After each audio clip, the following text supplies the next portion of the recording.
শুভ নববর্ষ। নতুন বছরে সবাইকে জানাই অনেক অনেক শুভেচ্ছা ও অভিনন্দন।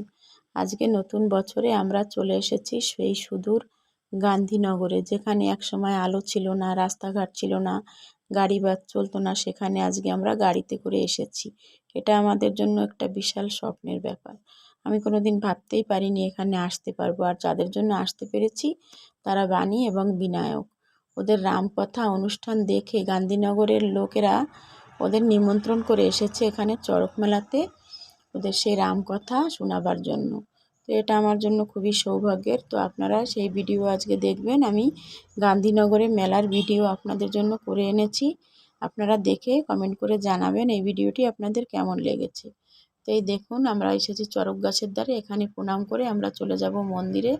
দেখুন মেলাটা কত সুন্দর, আলোয় আলোয় ভরা। আর এখানে হচ্ছে বাবা ভোলেনাথের মন্দির। এখন আমরা ওই মন্দিরে চলে যাব, আর ওখানে গিয়ে ছেলেমেয়েরা আশীর্বাদ নিয়ে যাবে অনুষ্ঠান করতে। তো দেখুন এখানে আমাদের ভোলে বাবার মন্দির। আমার খুবই ভালো লেগেছে এখানে। এখানে আশীর্বাদ নিয়ে ওরা যাবে প্রোগ্রাম করতে। তো ভিডিওটি শুরু থেকে শেষ পর্যন্ত দেখবেন। আর সকলে সুস্থ থাকবেন, ভালো থাকবেন, আর আমাদের সঙ্গে থাকবেন। রাধে রাধে, নমস্কার।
নববর্ষ।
না